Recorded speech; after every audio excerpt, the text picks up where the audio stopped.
Now, children, very good morning, children. Today is the last session for the poem, The Patriot. We are going to sum up the poem quickly, and then we'll move on to the paraphrases from the workbook. So, let us sum up the poem quickly. First of all,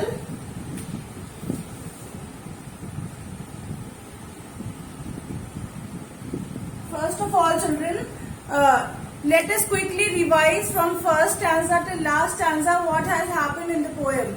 In the first stanza,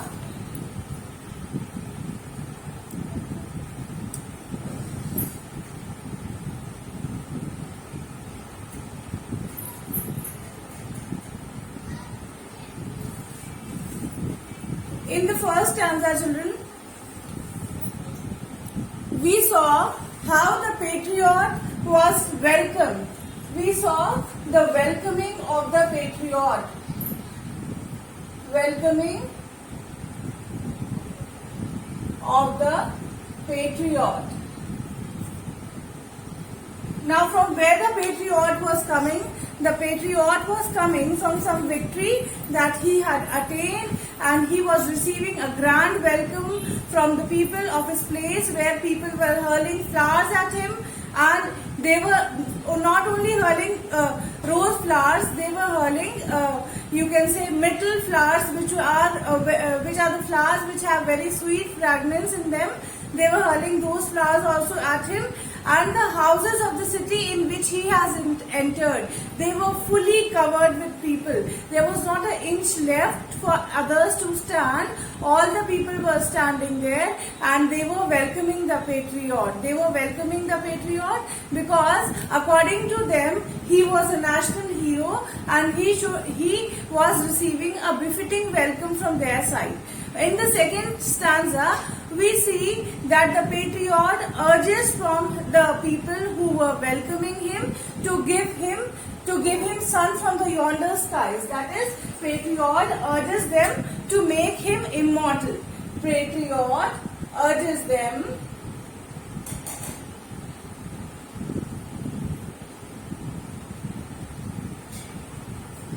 to make him immortal.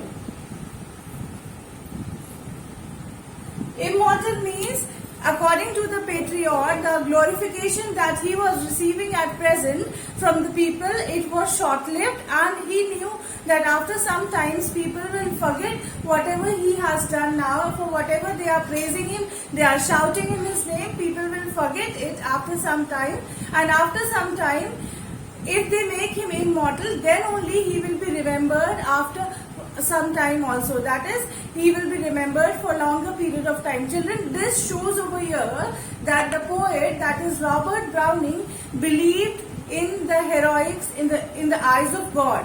That is, he knew that the poet Robert Browning emphasizes on the fact that the public glory is short-lived. That is why the patriot who was being welcomed, who was being treated as a national hero, had urged his friends who were welcoming him, who had given him such a grand welcome, to give him sun from the yonder skies.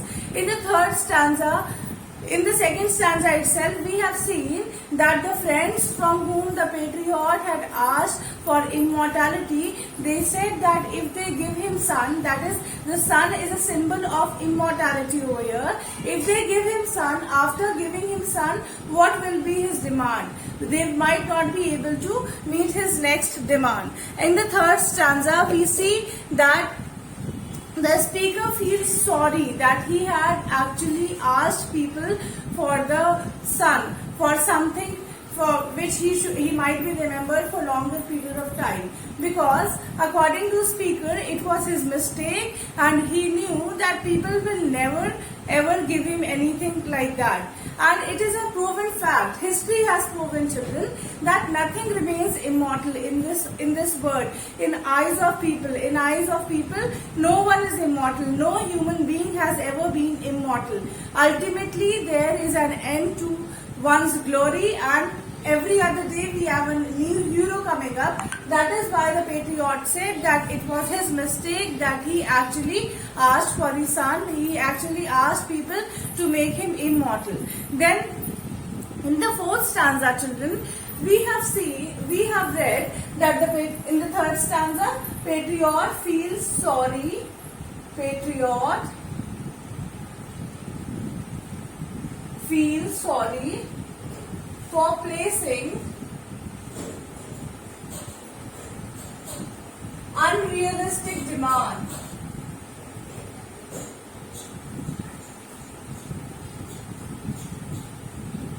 Unrealistic demand. Now over here, children, what is unrealistic demand? The demand of making this patriot, the demand of making this national hero, that is the patriot, immortal, is unrealistic. That he had asked from his son, from his friends, to give him son, to make him immortal. That is unrealistic demand, and he knows that it will not be fulfilled. That is why he feels sorry that it was his mistake that he had asked his friends to give him son from the yonder skies. Now in the fourth stanza, children, we have read that the patriot says that this was the very day, that on this same very day, a year back, he had come back to his town and he had received a grand welcome from the people. People were welcoming him like hell. They were shouting in his name. The churches were also flaming. The flags on the church trees, they were also waving as if they were flaming to welcome the patriot. But now a year has passed, only a year has passed, and now people are no more bothered about the patriot. Now he is being led on the path of trial, and now they are no more bothered, and the patriot says that only those who were handicapped because of the disease called paralysis, because their movement was restricted, they only could not move from the window set of their houses, and they were compelled to see the patriot. Otherwise, there was no one watching the patriot being taken on the path of trial, being taken towards the shambles gate where he was supposed to be hanged. So the fourth stanza talks about the nearing end of the patriot. The nearing end of the patriot. Now see, children, there is a contrast between the first stanza and the fourth stanza. In the first stanza, we have seen that the patriot describes the welcome, how he had received such a grand welcome from the people when he had come back after attaining some victory. But just a year had passed, and that same person who had received a grand welcome from the people says that he is now nearing his end.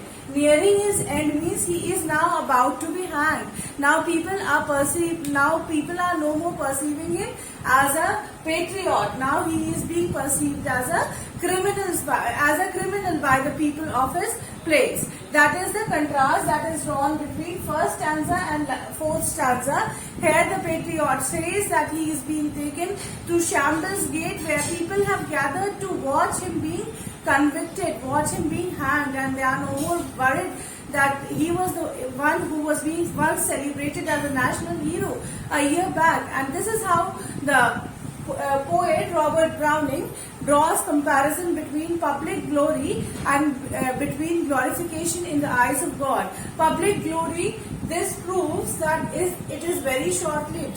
A year is no such long time, and in that period itself, people have forgotten the patriot. People have forgotten their good deeds. Yes, Taha, you have raised your hand. Let me finish it off. Let me finish the lecture. Then I will unmute you. You can put up your question.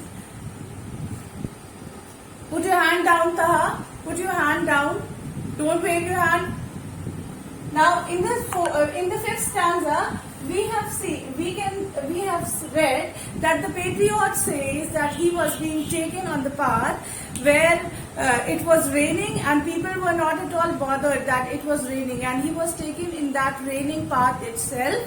And the patriot says that his hands were tied at the back Both his wrists were tied at the back with the help of a rope, and it was tied so tightly that it gave the feeling to the patriot that they might be cut with the rope. And he says that as he was walking, people were standing on both sides of the road, and those people who thought of themselves to be very wise, who were once welcoming the patriot, those people only were standing, and they were thinking of themselves to be very wise, and they perceived patriot as a criminal now, and they were throwing stones at him. The patriot says that the stones were thrown at him, and because people were throwing stones at him, his forehead also started bleeding, and he could only feel it because his hands were tied at the back, and he could not touch and see, but he could only feel the blood pouring out of his forehead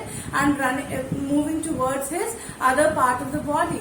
And this is how public glory is. Once they were hurling flowers at him, now they are hurling stones at him. He is the same man who was once being treated as a hero, who had brought glory to them. And just a year has passed, and now they are perceiving him as a criminal. This shows that public glory is temporary, is time-bound, is short-lived. This is what the patriot intends to say in the 5th stanza. That is, he is now being perceived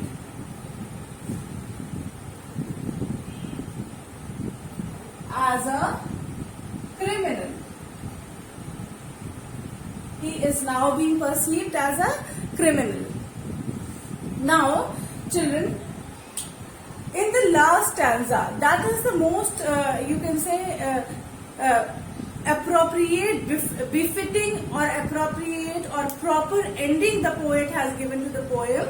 In the last stanza, the poet has emphasized on the fact that the patriot, the poet is speaking in the form of patriot, that is, the patriot says that this is the place where he entered and where he was being treated as a national hero, and this is the place where he is going now, from where he is going now, that is, his end is approaching. This is the place where he is going to be hanged now.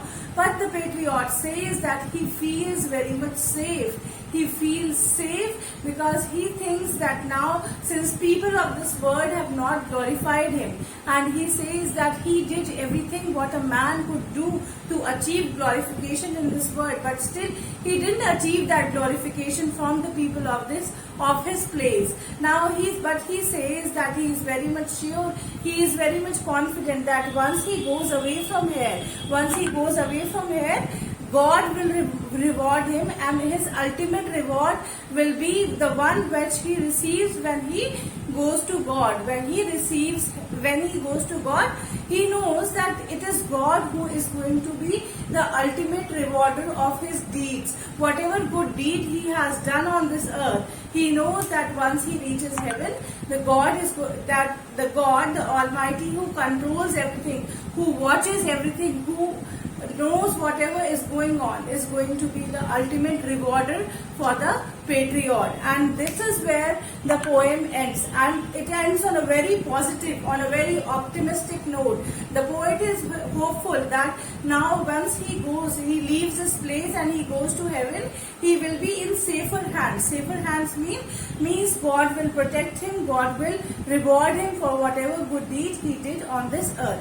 And this is how the poem ends. That is revival in the faith of God. Revival in the faith of God is the basic gist of the poem. That is, the poets believe in God, and ultimate reward lies in the hands of God. Ultimate reward